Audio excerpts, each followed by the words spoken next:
Very tame. Uh, Nothing vulgar.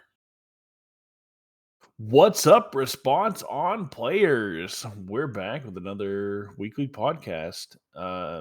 This week, I'm actually only joined by one response on play member, and that's gonna be. It's me, James. I'm here on top of this hill, and looks like we got everybody else just kind of wandering around. As they often do. So we're going to be discussing the Chelmsford Regional, some of the decks that we didn't get to talk about last week, highlighted by the article on the UVS news page. So we're gonna go through those and talk about them a little bit. First one we're going to talk about is we're going to talk about Demetrius. It's Air Mirko. Air Mirka. Okay, so moving away from death now that combined firepower's gone. Yeah, it's an interesting choice for sure. I like the idea of like it shows. I'm not going to read the whole article, but since he played on air, he did play like sweeping daggers and focus on like that and Luna Tierras. His list is really interesting because he only played 2 sweeping daggers, which I mean that card is like dummy good. So not really sure why he only played 2. Especially in a meta with Devil Gin where like you get so much value from removing stuff from the drop. Uh Yeah, I wonder if that was a like supply reason, like they just didn't have them, or if that was in testing, it turns out there's a lot of attacks that I just don't care about, and they only wanted to run a couple of them. that's fair. Sometimes when you grab stuff with sweeping daggers, you look at your opponent's drop and you go, huh, none of these help. None of these help me at all, actually. The list is pretty standard. He's playing stuff like Solar Frosty to give speed. One thing that is kind of interesting in this list that I like a lot, he's playing Convenient Timing. Okay, that's a good one. If my memory serves me correctly, that's the one where when you block with it, you spend a momentum and your rival's checks are -1 for the turn. Yes, yeah, Their that sounds right. difficulty. Mm-hmm. So that being a two mid block, um, I think it's pretty good. I think that's actually a interesting choice. Granted, it will be rotating before too long, but at current on the symbols that you're on, if you're playing like air and all, or even evil, those are that's a really interesting card to stop some of these decks that just want to like pile drive you with attacks. Yeah, I mean that's like one of the big things that Devilgen, which we talked about a lot last week, it does. I mean, they want to play 3-4 attacks and they want to recycle their attacks and play a bunch of them, and they usually try to do that on or they can at least really do it on relatively low foundation. So if you can tax their turn pretty hard like that, I mean, over the course of a turn, -1 over 3-4 attacks is going to matter a lot. Yeah, maybe if you're bad. But yeah, I think that's an interesting point to the list. I can't see a side deck, so I don't know what they have in the sideboard. But one defeating the Colossus Titan, I think it's a really interesting card to have. I'm usually not sold on one ofs.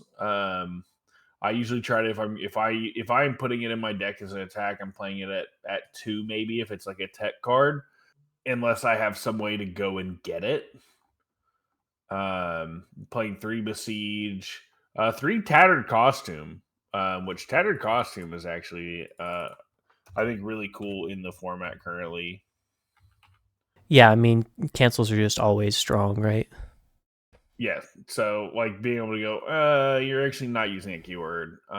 Actually, you're not using that action card because if I'm not mistaken, you can use that to stop Citywide Rampage. So it kind of hurts Godzilla a little bit.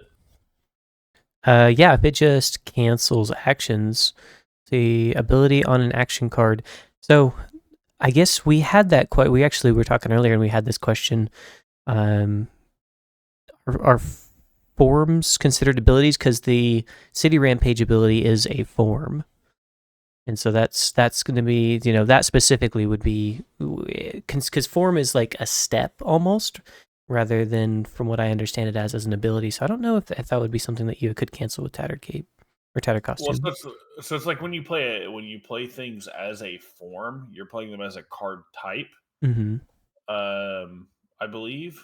We're gonna sound really dumb here. Yeah, Uh, this is why we need Andrew here, our local rules guy. but I believe if it works that way, this is really good, and I think more people, if you're playing on these symbols, should probably be running tattered costume. I thought about putting it in the side for Vax because the cancel is just really good. Being able to stop citywide rampage turns will save you so much.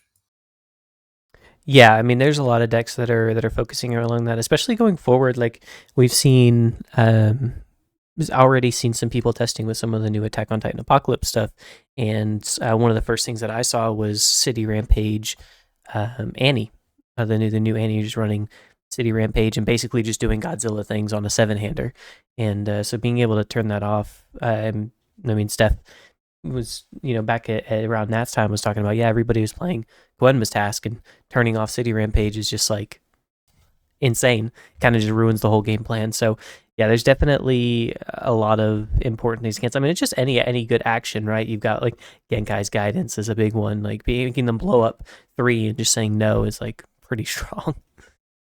Yeah, for sure. I think I think this I think this is a good idea playing Mirko on air. I think air has been getting a lot of good support recently. So it's cool people still trying to use Mirko, which is a very cool, good character. Even though we haven't had as many air decks, I feel like coming up. I feel like air is has some solid playthrough. I think people just need to um, experiment more with it. Yeah, especially after all of these, Attack on Titan sets that just have so many air cards. I think there is probably, especially with 3, there's going to probably be some air character that goes a little bit crazy this set. Yeah, there basically has to be, right. Yeah, I mean they're just printing so much support and everything kind of does that's the one thing that I've noticed about air is they've kind of really focused in on what it does. It is the like card pool clearing symbol. Like almost everything they're printing now is like clear the card pool, do an effect when you clear the card pool, things like that. So like any character that can kind of just use that to increase their game plan beyond what they would like normally do on like another symbol is just going to be pretty good. So I'm excited to see what kind of comes up in the regional that we have with the first one that we have with Attack on Titan. I'd love to see an air character top. Yeah, I would love to see an air character top. I feel like it's only a matter of time. So we're gonna move off of the Mirko and let's talk about Andrew D's Earth Grog Strongjaw Mighty Half Giant. Oh, Grog. Oh, Grog indeed. Uh, so the article says one of the more popular characters people want to bring to the competitive scene is for sure Grog, which I mean we've seen it. He's showing up, right? Oh Like yeah. he's on the charts. People are wanting to play him. And I don't know if it's like there's some type of secret sauce. Like his words read very good. He seems like a really good character, but I really feel like there's either something holding him back or like the hype of this character and like the ease of play is what's making people think that he's maybe a higher tier than he actually is. Yeah, I don't know. I mean, just reading words on face. I mean, we talked about this when this character revealed. We were like, "This is a new Godzilla. It's better in pretty much every way." And still reading the words, like I still feel like that. It's just like seeing him come to events. I don't know if it's I don't know if it's like a symbol restriction. Like it seems like they got pretty good symbols. Deathfire like gives you access to a lot of good stuff, and then Earth Bro, obviously. it has the best symbols. You have Yeah, death and fire for attuned. You don't even have to commit. You could play on Earth and play some of the good Earth stuff from the sets that actually have more than a symbol, and then you can play all the best attuned stuff from the newer sets. Like that's what I'm there's saying. I don't know what is going on here that's like kind of holding this character back from topping and things like that. Because like they've got the words that like drawing is strong, damage is strong.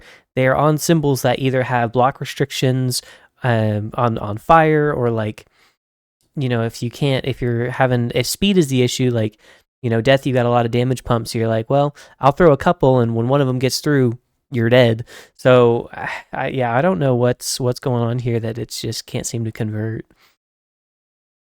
Yeah, I don't know if it's maybe like the way the meta is right now, where like people are kind of ready for these big attacks because he doesn't do anything with speed. And he could just sit here and slam attacks at you all day. And when they do start getting through, it's one of those like, yeah, it hurts, but by the time we get there, are you getting blown out? Because like you're reducing damage, you reduce damage by 2. Mm-hmm. Um, if you're ready, if you don't block. And you get the rage counters either way on either player's turn, no matter who's attacking. So you're always going to have the rage counters for the damage and the draw. And you can even draw on your opponent's turn. So you always have access to more cards if you have rage counters. So I don't know if maybe there's like something that the current meta is kind of like keeping him down in a sense where we are coming back off of Godzilla being really strong. Godzilla showed up pretty well in Denver. Ymir is still winning regionals. Ymir won this one. That's a very like I'm gonna build real fast, and then after I build, I'm coming for your head. I don't know if maybe that's kind of what it is, where like he doesn't want to take all these attacks, but he is also a 5-hander. So I played against one in our store championship, Mm-hmm. and granted, list not complete, but and there's some stuff there. Like even with his list, we played another one for fun after, and he took 2 off me, off my Vax list. I'm no like top tier player or anything, but I feel like there's something there, but there are just certain play paths where I just go, okay, I know you can only do this or this, so I'm ready. I'm just not sure what we need to see or what needs to happen for him to really like start taking tournaments and winning them or like doing really well at them because I don't even think they're placing high, are they? I'm not 100% sure. Let me see. This is the one they highlighted. Let me see what we finished at here. There was not one in top 8. 38th. So right outside top 32. Like that's not terrible. Like that's not like did just got blown out. A record for this one specifically was 231. So I mean half and half. Like I don't know. Maybe it's just like maybe everyone is so ready for like the Devil Gins and the multiple attacks that because Grog doesn't get those like key Goblin Bolt and Camouflage Counter and stuff like that that kind of like helps turn off their most important stuff and like extend their turn. I mean, Grog has to play him fair, more or less. Like maybe the potential to string out just isn't enough there. That they just can't quite get through some of these more ready to block decks and then just kind of lose it on the backswing. Well, and here's the thing though, is like he was 8.5% of the decks at the Comes Forward regional. Mm-hmm. One did not top 8. Yeah. Now, let's compare that with Rodan, who was also 8.5%. 2 Rodans converted into top 8.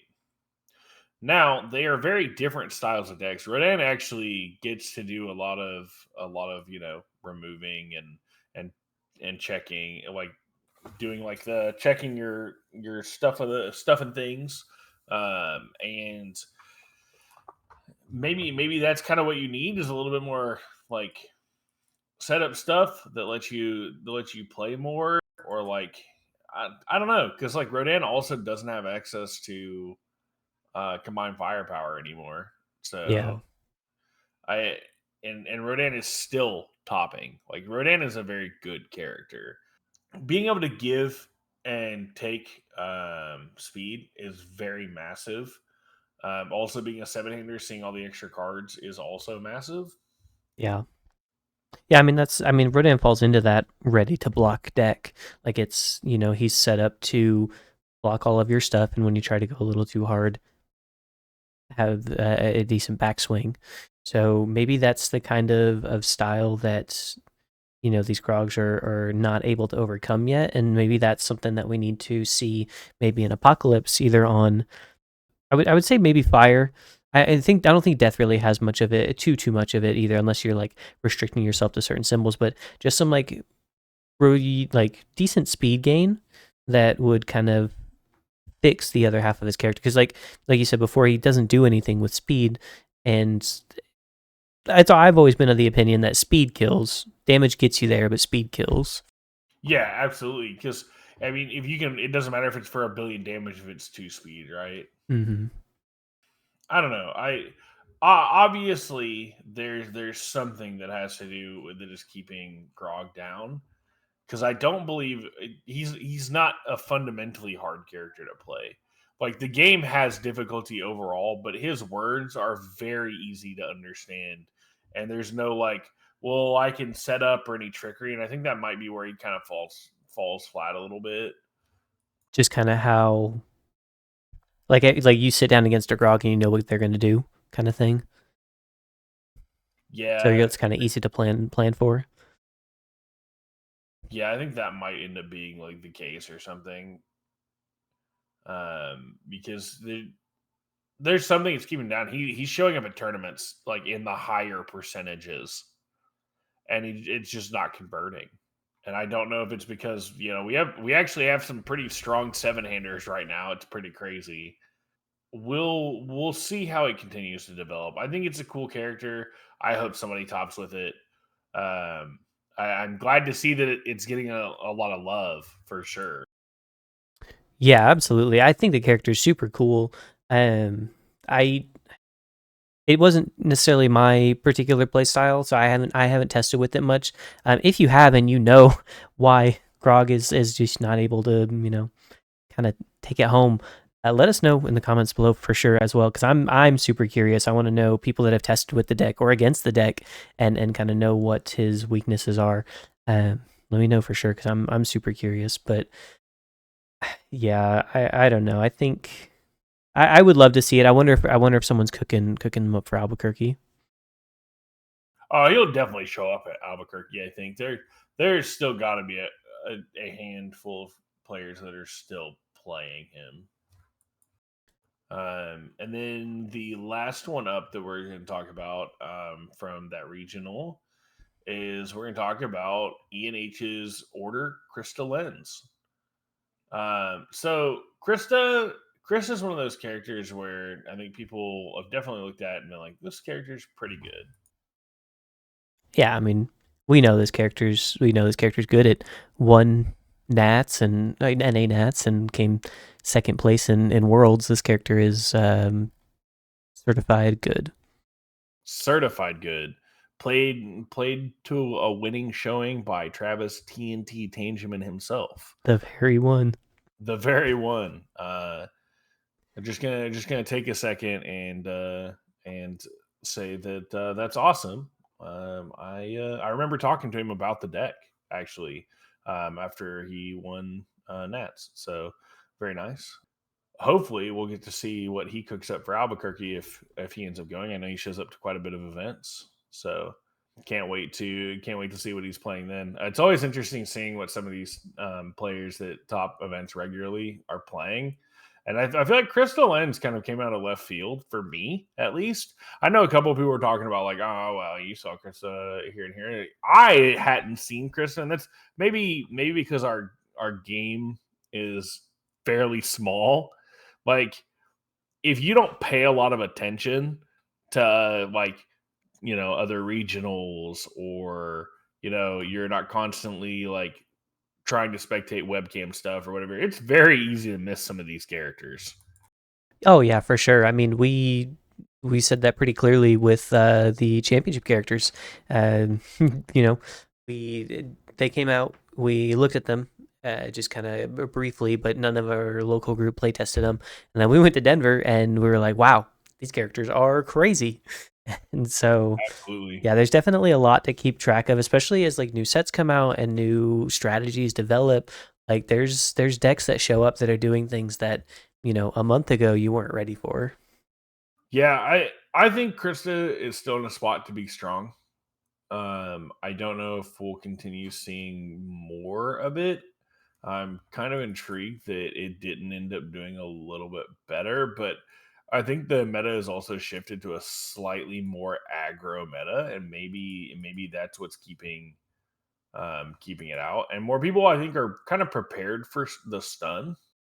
Yeah, that's the big thing. I think people are starting to stack a little bit more stun hate inside their decks. So, the setup where you're just like, well, I'm gonna stun their whole stage out and start playing walk the dogs and things like that. It doesn't work quite as well when we're seeing more things like elasticity and cards of the like that are or surprising skill cards that either cancel it altogether or punish you for playing your stun abilities. Yeah, I definitely feel like she's still a good character, and you can take some people by surprise by with stun, but I feel like yeah, most people are probably playing at least a few handful of cards to deal with stun at this point. Because I remember in was it Atlanta last year where like you could just play stun and no one was ready for it.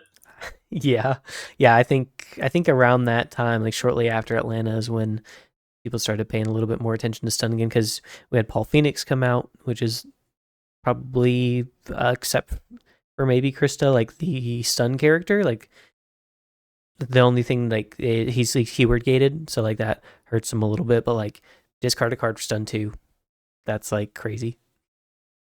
Yeah, absolutely. Especially with all those cards on his symbols that like reward him for discarding them. Yep, exactly.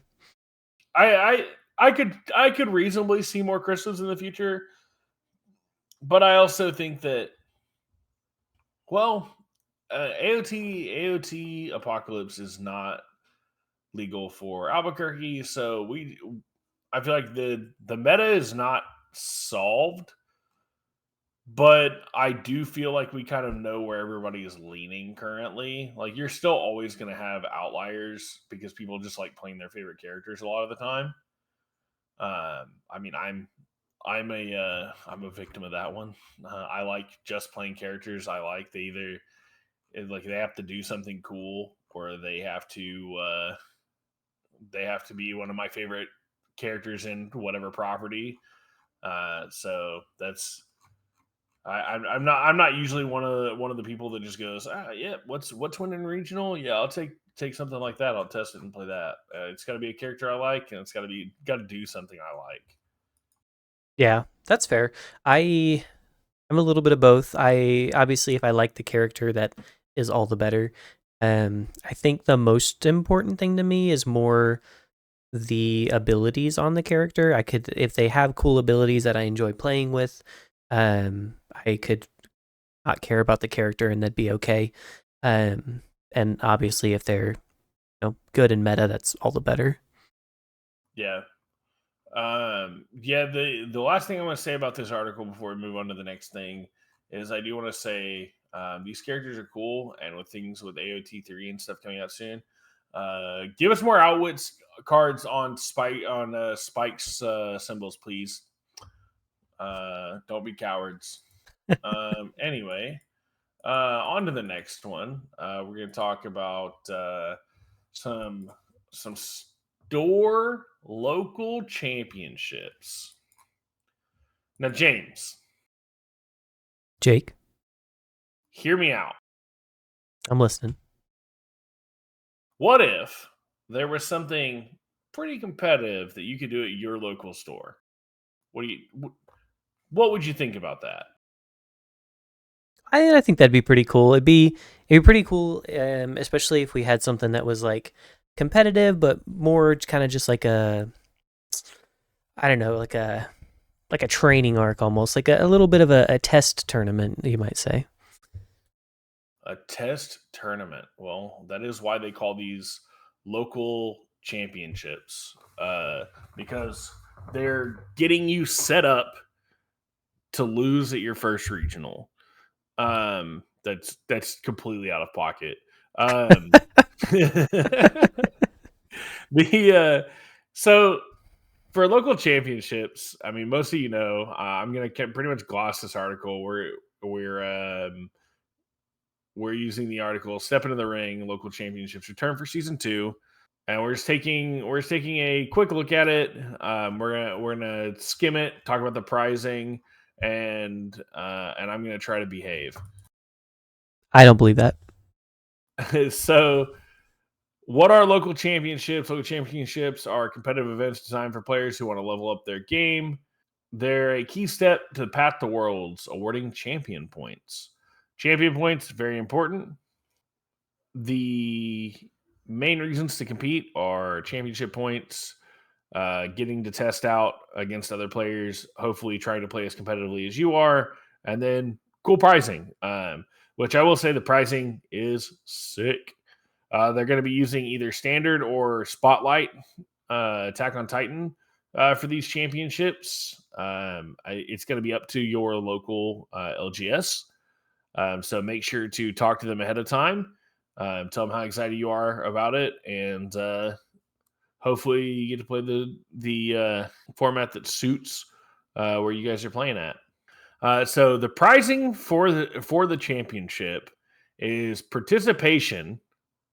You get a alt art time for battle. Now this card I think is a decent card, but this art is nice. Oh yeah, yeah. The arts just been great lately. I mean, we actually just competed in our local championship for Heroes of Exandria, and the tarot reading, and I've got it on my desk right here. What was the name of the other one? It was. It was the Fishbowl Special, I think is what it's called. I don't believe you. It has to be. There's what else could it be called? But they look very good. And we've got some of that coming with the next season of Store Champs also. You've got the Time for Battle, which is a participation. The art on this for a participation card is insane.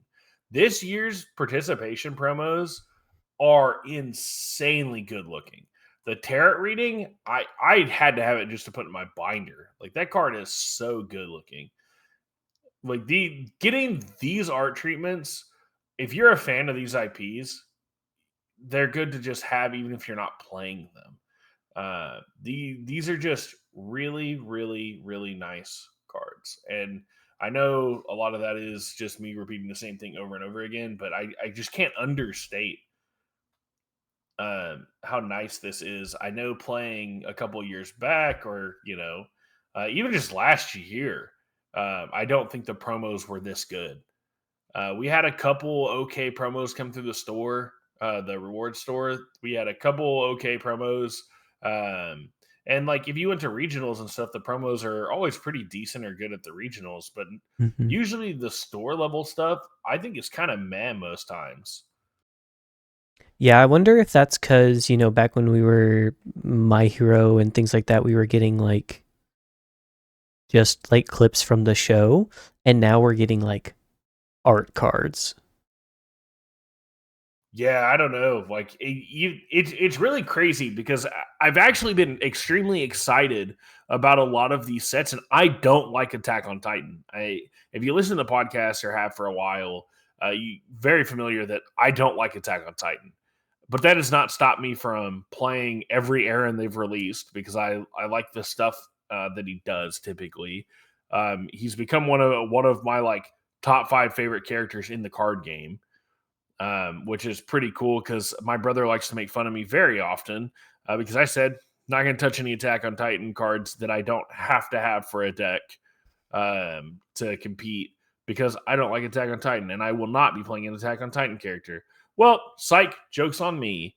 Uh, I remember that. I, We were so adamant when Attack on Titan was coming out. You were like, there is no chance that I'm playing an Attack on Titan character. And then, what was it, like the second week the set was out? You were like, I'm playing Eren now. yeah, it was something like that. I read Aaron. I was like, this is nuts. I love this. This is exactly what I want to do. You Uh, just wanted to be a Titan. I just wanted to be a Titan. So they've done such a good job. What I'm getting at with the arts and being excited to have some of these cards in my collection for characters that I don't care about, but I want to have these cards. They look so good in person. Uh, and I'm very thankful that this year has been so much better with promos. Yeah, this year has been great with promos, especially the prize wall promos from Denver. Um, those look great. I mean, the throat slitter. I've got a playset of the Radiant Visage. Like those look so good, Yeah, and they're beautiful. yeah, and I mean, we're seeing it continue with Attack on Titan, and I am excited for what they're gonna do going forward with these promos. I want to see more art cards. Yeah, I'm hoping to continue seeing more art cards. I'm hoping that we get a big amount of really cool turtle promos with turtles, not too far away. Being the next set. I know we're not into AOT apocalypse yet, but I I Turtle's always that on the mind. I've been talking about turtles since before we had Heroes of Exandria. It is my most anticipated set for the year, and I am extremely excited to try to get my hands on turtles. So, and with promos like this, I can't help but think ahead and salivate a little bit. Yeah, I mean, we've seen like the alt arts for Exandria and the alt arts for the last two Attack on Titan sets. Like those are some really good arts. I'm very excited to see what they're gonna do with the alts for this set, and then of course Turtles. Yeah, absolutely. I don't even think I named the next card. We get a driven by retribution for top 8, 4 finalist and champion in varying color patterns. Um, which also a good card. I also want to point out we've been seeing more playable cards as promos. Yes, which is important. I like to see that. I like to see a promo and be like, oh, I might actually put this in the deck and want to play with it more because we have had some promos in the past that were cards that just did not matter. Yes, a lot of cards in the past I think that just did not matter. But you're playing Radiant Visage in one of your decks currently that you got off the prize wall from Denver. I'm playing Throat Slitter and Vax. Yep. Yeah, they're picking good cards to put promos of, and I'm glad to see it. I also like the treatment that they're doing with these local championships now, where top 8, top 4 finalist champion all get a card, whereas in the past it's been you get a participation and then the winner gets an extra card, giving incentive for everyone. If you have an 8-person event, everybody gets a card, plus the participation, and then you have a bigger one, maybe it's a little more incentive to have people show up with a little bit more competitive decks and, actually get that regional practice you're looking for from a local championship. And then, not to be forgotten, there's also a playmat if you win. There Now, this is. playmat, I'm going to describe it as interesting. James and I talked about this playmat a little bit before we started recording, and I think it's neat. Yeah, I think it's cool. I mean, I like these. I like the style that they're doing with these playmats. This one, and then the champion one for Albuquerque, where it's the just black and white with the wording in the top right corner. Like I think, I mean, there's been like some disappointment that people are saying that the regional winner playmat is just the buy playmat with lettering in the top right, and I understand that. We've talked before, unique arts are important. Personally, I think it looks really cool. I think it's like it's already really cool art, and then the styling differences that they made for the winner. I think it's I personally enjoy it, but I understand the the complaints there, and same thing for this one. I like the monochrome. I like the lettering. I think it's clean. I think it's neat, and I think it does the job well. Yeah, I like it. Don't get me wrong. Like they can both look good. My problem is it's reused art. Like I'm gonna have the same problem when we talk about promos. That's why the same problem when I had at the Crohn's from AOT 1 and 2. I just don't like it when you put unique things and it's the same as somebody else can get, but for like whatever the price tag is, it's less interesting to me. One of the cool things about competing, spending the money to travel to go to these events and stuff, and I understand there's probably a budget, there's probably something, there's probably so many assets. I understand. But also, the understand like it needs to be understood that, you know, going to these events, I'm spending whatever it is for a room, whatever it is to travel, whether it by vehicle and taking gas, taking like being able to pay for gas and the wear on my vehicle, or I'm flying and my flight's $300-400. I'm not expecting obviously to be comped for all that if I win a tournament, but like usually you want your investment, your time investment, whatever, to at least be worth in some degree what you're getting out of your winnings if you're like winning the event. Right. I understand reusing like for like participation mats and stuff like that if they had done this with like the lettering and stuff and like with like the like the lack of color and stuff. And we're like, hey, it's that mat, but it's like this cool version you can get, and it's a participation thing. That's fine. But when you're talking like top player mat or like top 4 or top 8 mat, like something that's fairly difficult to get, and it's the same thing as something I can go buy for however much money, uh, you miss me with it. I'm less interested. Um, and I'm a playmat collector. I absolutely love having a bunch of playmats. I've got a bunch of like different event playmats. Um, you know me. Anytime a playmat I think is cool, like I bring that little bit of extra sweat to the event.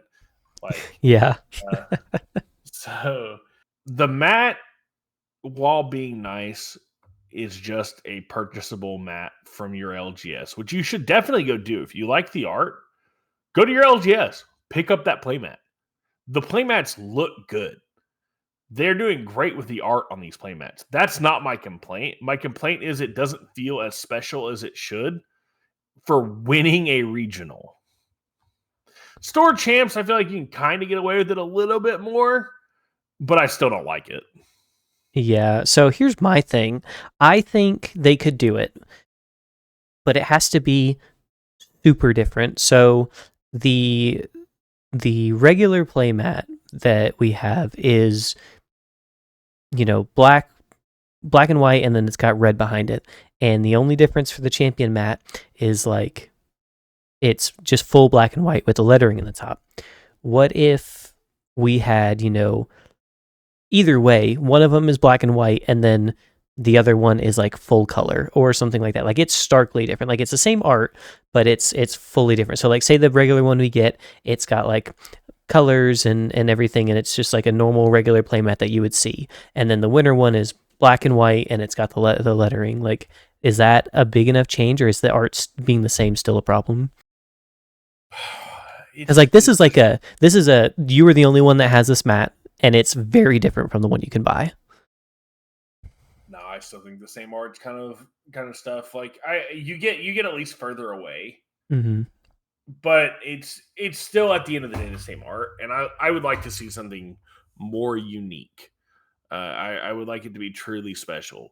If you could only get one, get this playmat from going to whatever regional in your area, or like one of the regionals in that season.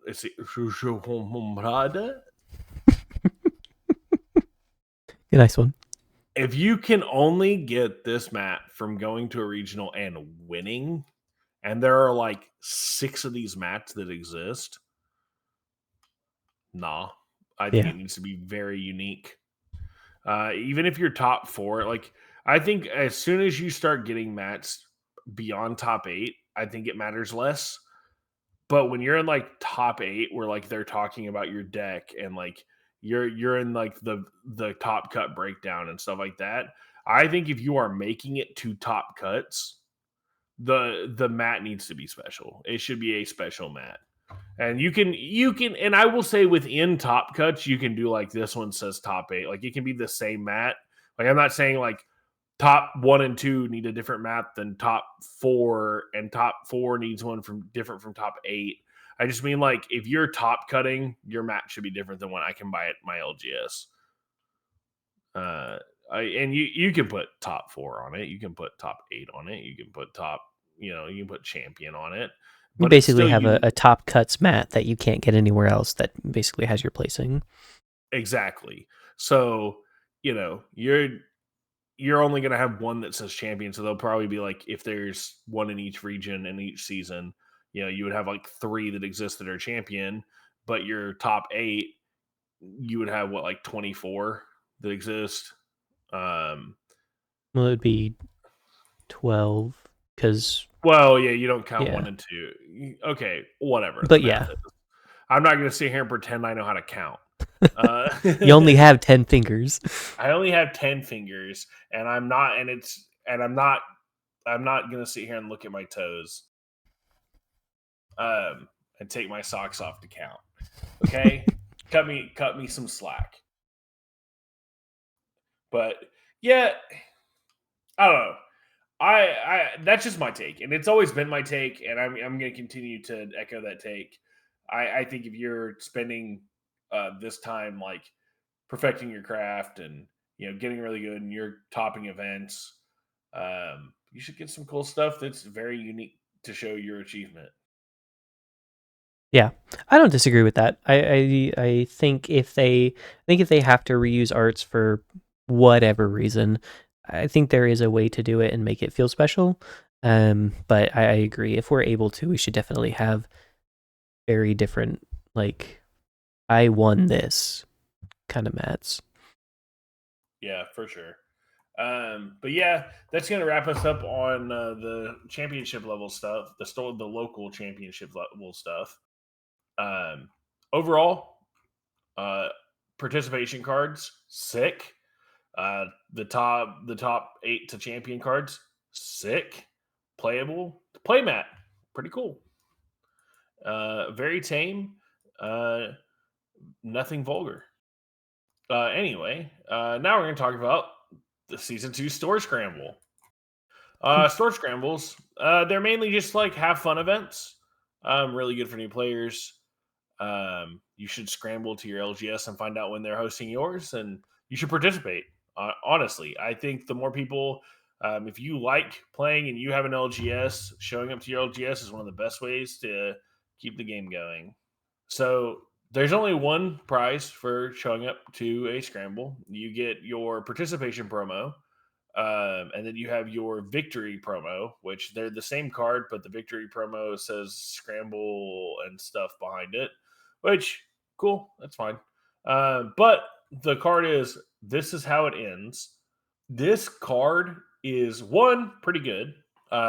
It's flip at the start of the end phase. If you have not dealt damage to a character this turn, ready 2 foundations. You blocked my 2 attacks, or I played a couple deep, or and I need some foundations back. Flip, cool, we're good to go. Yeah, yeah, Uh, that's pretty cool.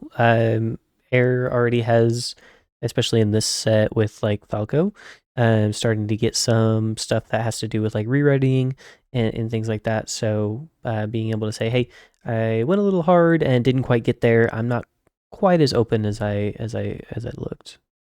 yeah, especially because a lot of like the air stuff lacks like real hard kill damage. So like being able to push a little bit and take some of your pressure off is pretty good. Yeah. But this card looks beautiful. Like Oh yeah. the art on this card is fantastic. Like this is a good looking card. Oh It yeah. is another one of those like it's a playable card that looks good. I can't, I'm gonna have to bribe my locals to get a playset of these. This is just a good looking card. I want to have 4 of them. Oh, absolutely. Yeah. I mean, again, they're killing it with these kind of more full full style art cards. Like I love this style of card. Like, and obviously they can't do it for everything because then they kind of loses some of the what makes them special. But boy, do I want to see more of them. No, I think doing this for like promos and stuff. This is so good. I definitely like this. I do hope in the future. I know they had the Death Rattle promo that they did for solo leveling. I'd Yep. like to see more card. I would like them to take cards doing stuff like this, and I would like them to kind of, if they have the ability to, give us some of the cards that are printed in like recent ish sets with an IP that we already have, like a challenger deck. Like, give me This Is How It Ends, but it's Cowboy Bebop. Like, it's a full art Cowboy Bebop card. It's the exact same card that was printed. It's got the set symbol and everything, but it's got Spike on it somewhere. Yeah. Uh, Yeah, that'd be cool. It'd be cool to take like staples that we've seen from like previous sets that you know, aren't quite ready to rotate yet, but are a little bit older and kind of bring them back into the spotlight with a new art treatment.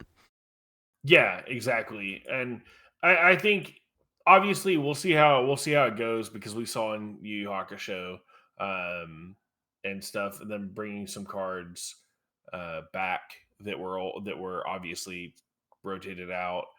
And I kind of want to see them continue to bring cards in new IPs that we've had throughout the last couple of years. Like, if there's some cards that are about to rotate out with the new rotation, I'd like to see more back page, like 10 cards or something, or like, when the set comes out at the beginning of the year that rotates everything out.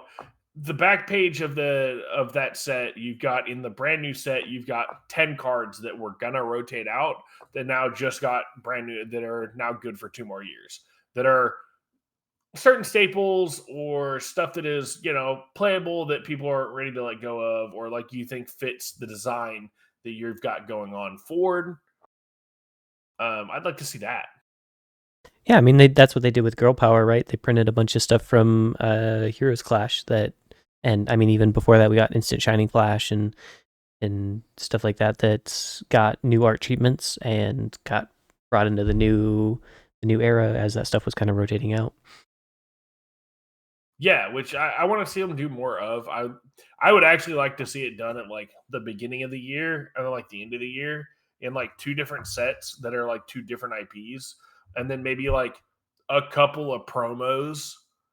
Because like one of the big things is, like, we have a 2 year rotation schedule, which is fine. I didn't think I would like the rotation. I come from playing things like, Magic the Gathering Commander, and I like legacy formats.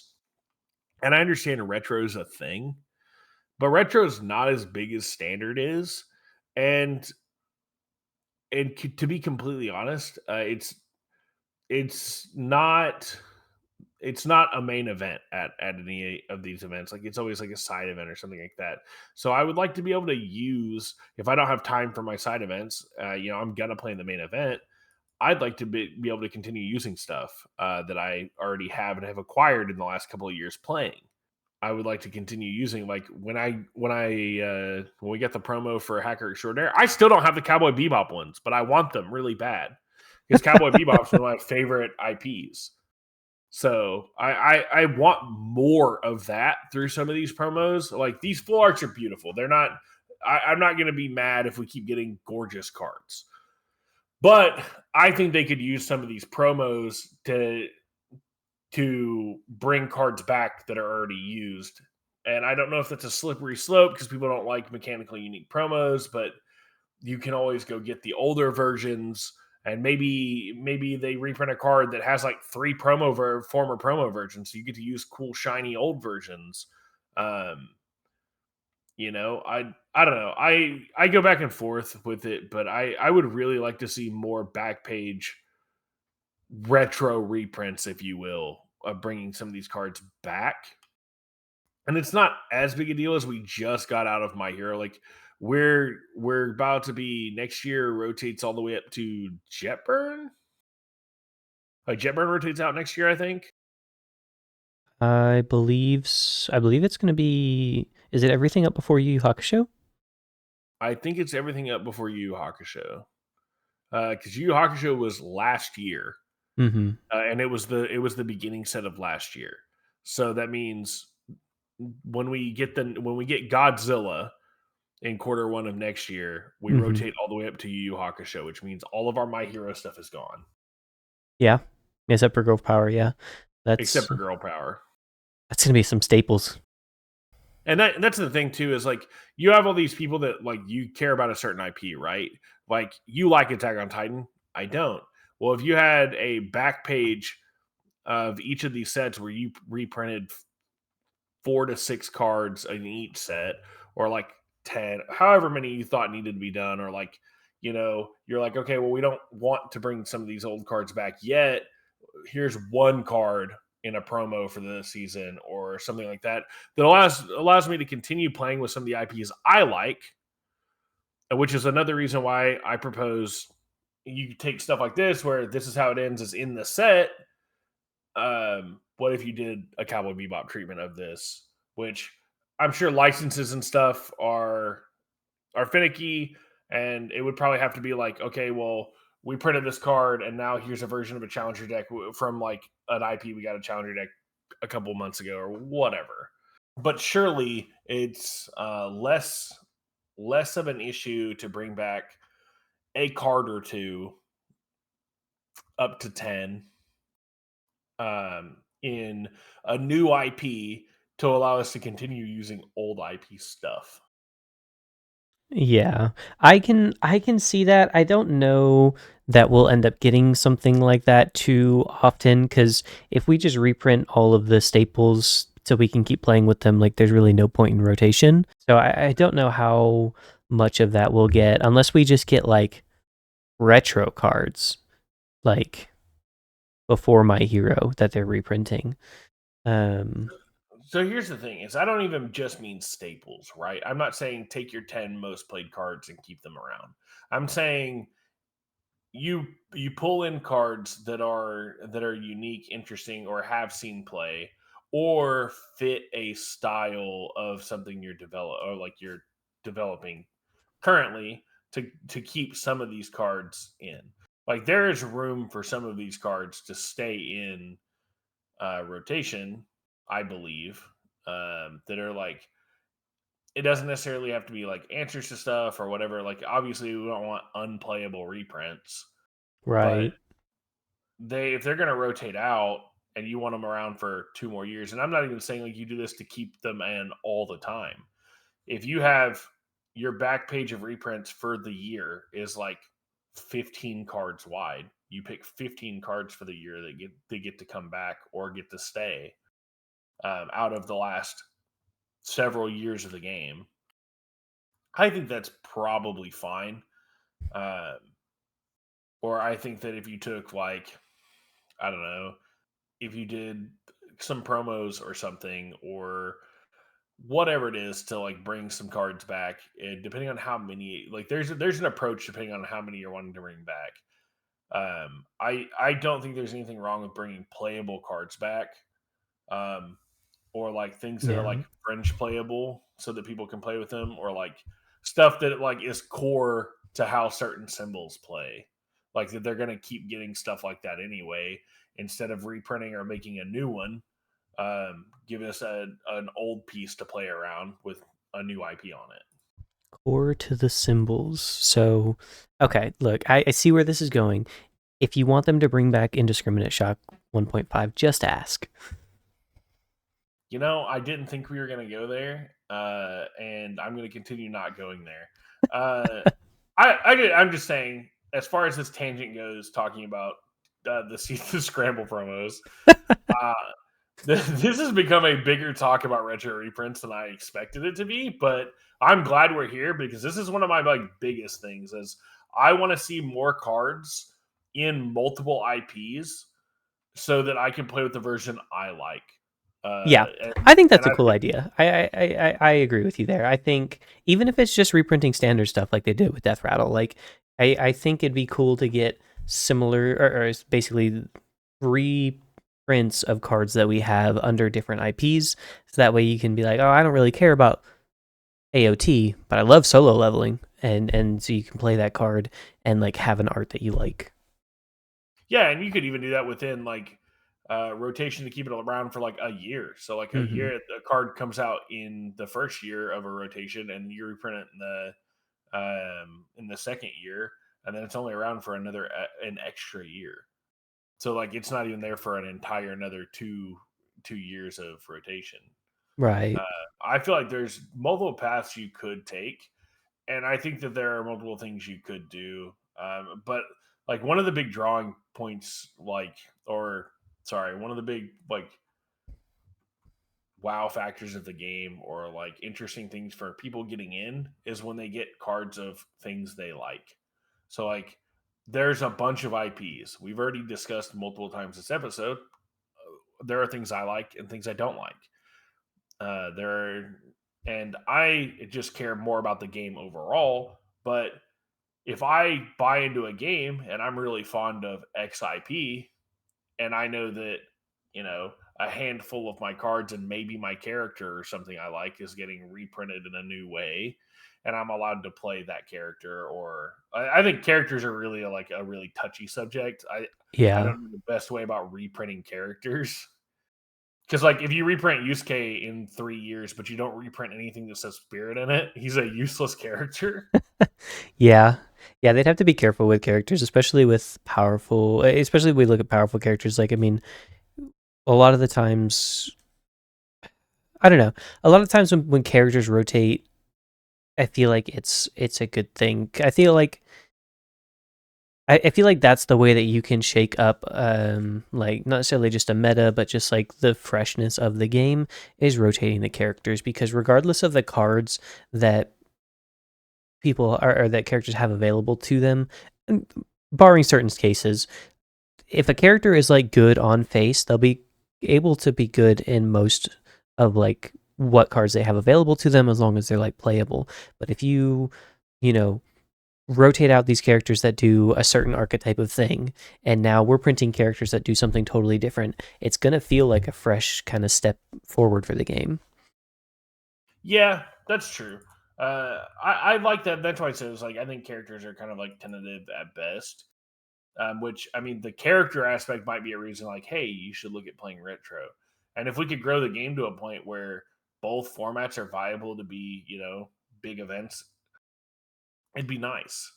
But one thing, like I think that would help newer players, like when they invest the money into a card, if you get in near the end of a rotation and you like say you really like Cowboy Bebop, and uh, you bought that challenger deck because you finally found one and you think it's super neat, and then come to find out you're a month from rotating that deck. Now you're like, okay, well now I don't even want to play. Like I'm kind of upset I wasted my money. But if you go, okay, yes, you may lose access to that character, but we can help you find a new character. And some of those cards in that deck, they actually got reprinted. So you can actually play those versions that you like with your favorite characters on them in this new deck. Yeah, yeah, I like that. I think that's a cool idea for sure. I'm interested. I mean, obviously we've seen them do it already, so it's definitely something they're willing to do. I wonder how much of it we'll see going forward. Yeah, I'm not sure exactly how much, like if we'll see it, but like if we'll see more of it or how much of it or whatever. But I'm always down to try. And with So that, go to your store scramble. yeah, with that, go to your store scramble. And when you go to your store scramble, tell them that Jake from Response on Play wants more retro cards, or maybe not even retro cards. Jake wants different IP art cards on cards that I can currently play with, and just say it over and over again to Exactly like that. your LGS. I'm kidding. Do not go bother the lovely people at your LGS. Uh, Save that for pestering somebody that can do something about it, like your mayor or something. Um,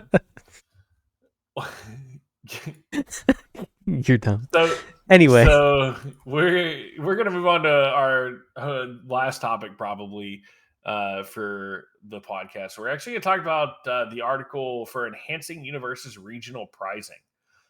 This article, I will say, pretty awesome. I actually really appreciate the team for doing this. yeah, Uh, this is something that's something that's been talked about ever since they introduced things like the prize wall and stuff like that. Like this is all good things. We love to see changes like this, listening to the community. But I'll let you go over it here and we can talk about what's changed. Alrighty then. So I'm actually going to read this article, and we'll go over it one step at a time. So it says, "Attention Universes, reporting in from organized play. This is Levi here, not me. Levi here to hit you with breaking news regarding Universes major regionals at Ease Fighters." Gamers, if you will. This isn't anything as cutthroat as a B&E update, nor is it something as frivolous as more news of my travels, talking about Levi, not myself.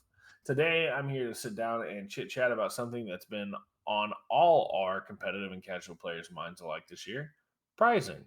Yep, we like talking about prizing, especially here at Response on Play. We talk about prizing a lot. We have many a podcast dedicated to prizing. We Some would say that this whole podcast is dedicated to prizing.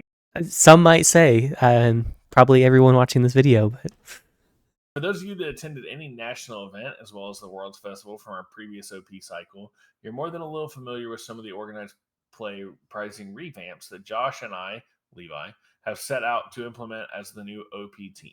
Those events were to be just a taste of the fruits of our labors we promise you begin to see going into 2025's OP cycle. As we encroach upon the third major regional of this year in Albuquerque, hey, Response on Play will be there. Like all six of us. yeah, we're doing a team travel event. We're going to Albuquerque. Boys, we're going to Albuquerque. Cannot wait to see y'all there. So it's suffice to say that a number of our player base have been let down by the amount of prizing in the event so far. We set a very large precedent for these regionals, and we failed to live up to the expectation of our player base. For that, we apologize. I actually don't even think that's super true. Um, I understand there's been like a little bit of mumbles or whatever, but overall, I think prizing's been pretty decent. Like the prize wall's been good. Um, I with like tweaks needed, of course. Which I mean, since we're getting there, obviously, Mm-hmm. I think overall, like pricing hasn't been awful. Um, I understand some of the complaints, but and obviously they care also about it. But I don't think like it's been like some like massive failure. I was pleasantly surprised in Denver, and I didn't get anything super crazy outside of a top 32 promo, but um, I felt like it looked pretty good. Most of my complaints were, which we'll touch on here in a minute, but I thought they did pretty good. Yeah, I agree. I think pricing in Denver was pretty good. Like I said, I mean, people not even in top eight, everyone up to top 16 got at least a box, which is better than we've seen in the past. So I understand some of the things that were being talked about that, obviously we'll go over in this article that have changed now, which I do think are good changes, but I wouldn't say that they've failed to live up to their promise. I think pricing is better this year, and that's what they set out to do. It says, but I'm not here to just spew platitudes at you. I'm here to show you that UVS games were flexible and prepared to take the steps needed to provide the competitive CCG experience that you all deserve. Between experiencing the tests at both US Nationals and Worlds, as well as the Denver and Chelmsford regionals firsthand, I've had a lot of conversations with players, judges, and organizers alike. With all that data in tow, we think we've come up with standardized economy for prize wall items, tickets that you're going to think is sensational. Let's dive in. Main event pricing, top cut items, boosters, no changes, is what it says. First champion finalist, top four, top eight, top 16, top 32 promo, plus a playmat, and 6 booster boxes of the current set. I mean, that's pretty decent pricing for getting first. Yeah, I mean Complete. that's I think that's like they said. There hasn't been changes to these. This is the standard stuff that we got at Denver and Chelmsford. Um, was they get the promos, they get their playmat, and they get a case for winning, and I think that's pretty solid pricing. I mean that's $500-$600 worth of cards alone, and just the case, and then you've got all the promos and everything in the playmat. Exactly. I think that, and second place gets 4 boxes. Top four get 3 boxes apiece with all the appropriate promos and the playmat. Top eight gets 2 boxes. Top 16 gets a box with the appropriate promos and playmat. And then top 32 gets a promo. Like that's good pricing. Like I can't complain if you're getting a booster box and like promos that are exclusive. Um, I wish the game was a little bit bigger so there's a bigger market for some of these promos, but um, not really anything they can do about that currently without just growing the game, which they are working very hard, it seems like, to do. I know they've been at a lot of events recently trying to demo the game and at different game stores and stuff like that. It feels like they're working very hard. And anytime we've talked to Levi or anything like that, he's talked about different places he's been or things that they've done. And so I feel like they are working pretty hard on that front. Yeah, I totally agree. I mean, they're doing the what were they called, the scout missions for Levi, where he's going around, going to LGSs and trying to get people to get into the game and teaching the game, and they've been like you said at different conventions and just trying to really get the game out there to grow it and get it to a point where there's a sizable group at every event. Yeah. So now we're going to go down to prize wall items. Promo selections are player's choice, maximum 4 copies. Uh, Participation, you get 6 tickets. Nice. That's awesome. I didn't get any ticket. I didn't get any tickets. I got 1 ticket for participation last time because I didn't sign up early. Uh, which I mean, I haven't learned my lesson. I haven't signed up early for Albuquerque, and I know we're all going. But participation is 6 tickets. That's nice. Yeah, I would like to be able to get promos for going to this event. I had absolutely. I had to bribe my entire team to get promos for me because I played all of my rounds in Denver, trying to top 16. First place, 1 uncut sheet, 16 promos, 1 playmat, 4 double-sized cards. Second, 16 promos, 1 playmat, 4 double-sized cards. Top four, 12 promos, 1 playmat, 3 double-sized. Top eight's 8, 1 prize wall playmat, 2 double-sized cards. Top 16 is 4 promos, 1 double-sized card. Top 32 is 2 promos. Top 64 is 1 promo. Um, so I'm gonna read this next part, and then I'm gonna touch on kind of what I was talking about because it's relevant to this section. As you can see, players who truly go all the way and fight their whole weekend deep in the trenches of Top Cuts won't have to worry about missing out on any prize wall items now.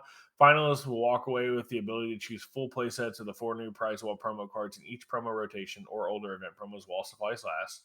The remaining members of Top Cuts will walk away with heaps of promos the better they perform.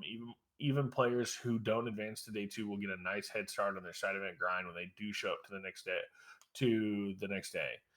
Don't worry, Day 2 Fire's maximum amount of single current event promo redeemable by Top Cut players will be set aside until the completion of the main event, so our top competitors don't have to fret about any new promos running out before they're done battling it out on the bracket.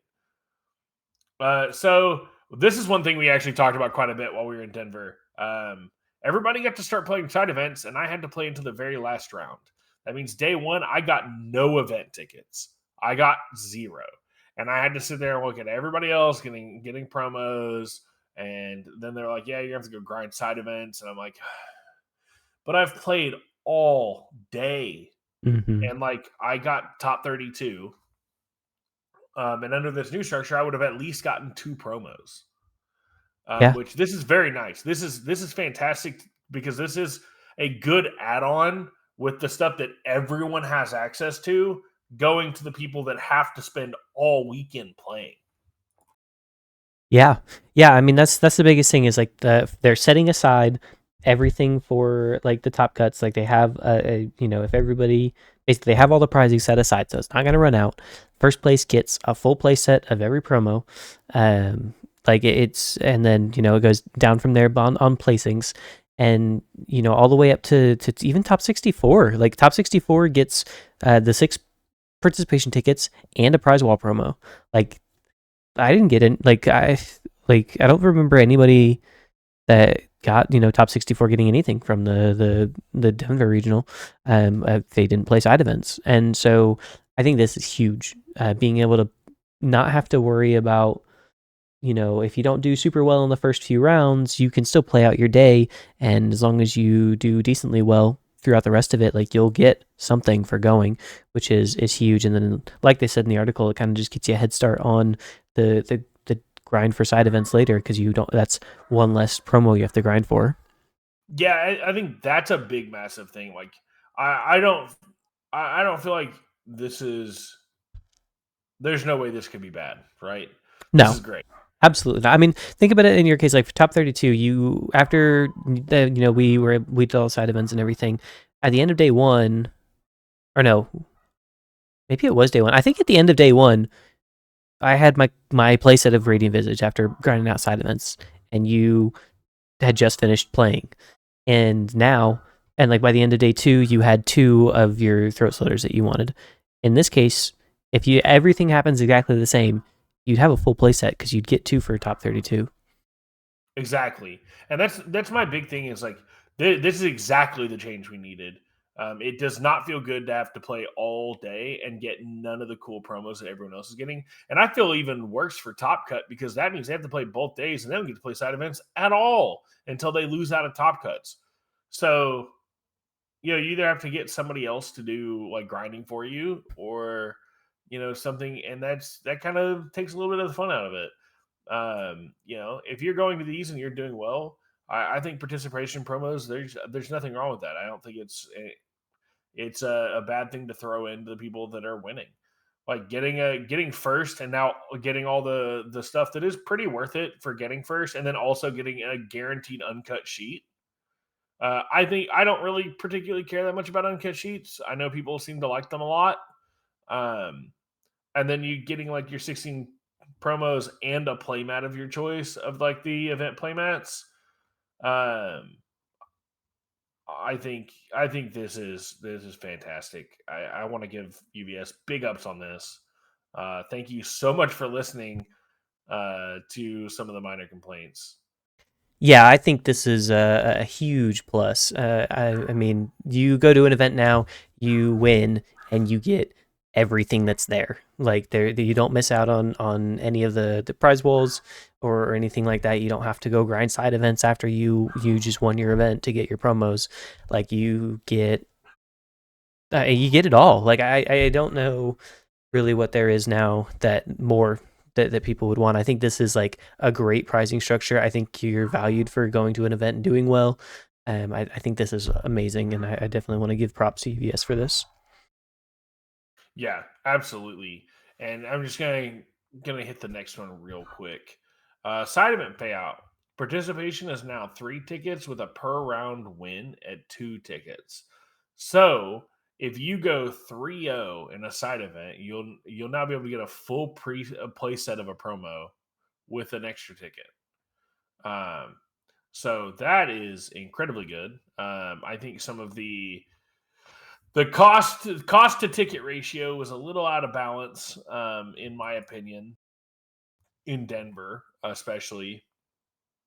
I Yeah. Grinding side events in Denver was a little costly. Like it felt like some of the events, I don't know, could have been structured maybe a little bit differently, or the prize outs could have been or the payouts for the prizing could have been a little bit different. That made it a little bit more worthwhile because not only did it take a lot of time, it was a little expensive. But I like this change a lot. I think it says, hey, if you think you can go 3-0, take your cool deck and go get a playset. and then just talk over the prize wall values.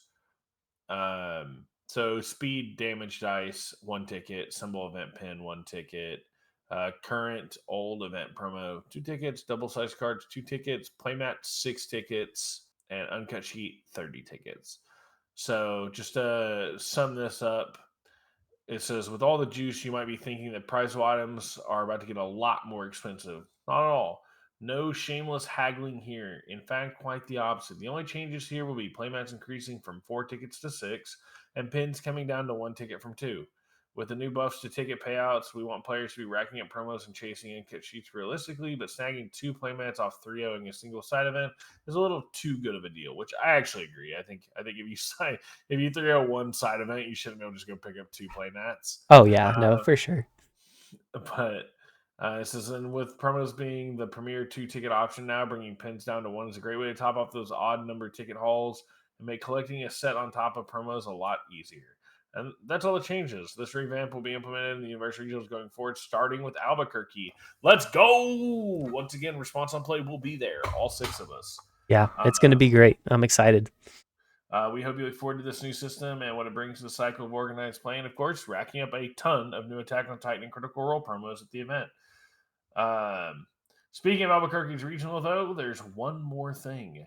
New symbol playmat pins. That's right. The symbol merge game is back on, picking up with Fire, Life, and Order left off. You'll be able to snag playmat pins of Earth, Evil, and Good at Universus Regions going forward. So I get back to seeing players continue to collect them all and collecting them ourselves. I can't wait to jam some games to focus on very own Evil playmat. We're so back. And that's it. That's the thing. So we're gonna have Earth, Evil, and Good. That's neat. I can't wait to get a good one. I kind of sad I missed out on Fire and Order, but so is life. Yeah, I think it's cool. I like the rotation that they're doing. It, makes it fun to go to all the different regionals. So that way you can get unique stuff. It's not, going to the regional, getting the same stuff every time. I think that's a cool idea that they're doing. And like we've talked about, I think these changes are great. Yeah, these changes are absolutely top tier. UVS, thanks for listening. I don't know that I know there seems to be in certain groups a little bit of complaining, but we like to we like to try to be critical, but we also want to give them their big ups when they do stuff that is definitely for the players. This is a for the players change. This is big ups. This is nothing but good stuff going forward. This is exactly the change we want to see and done very quickly. Um, I did not see this change happening at Albuquerque for sure. Yeah, I mean they took the feedback, they listened to the players and they made a change. Like I think that's all you can really ask for of a company. If you are going to play their game and you're going to spend your money with them, I think the least you can ask for is in listen, and it sounds like that's what they're doing. So big ups there. That's actually going to wrap it up for this episode. Um, we've got we've got a couple opening videos coming out. UVS was nice enough to send us some Attack on Titan Apocalypse goodies to open up. So we've got a couple videos in the pipelines. They'll be out hopefully within the next couple of days from time this goes live. We appreciate all the support, feedback, and everything. It's thanks to everybody that listens to the podcast that we get to do cool stuff and get to keep yapping and stuff about all this stuff. So thank you guys. Uh, like, comment, subscribe if you're new. We will see you next week. I've been Jake, and I just want to be a Titan. And I'm James. I'm just the other guy.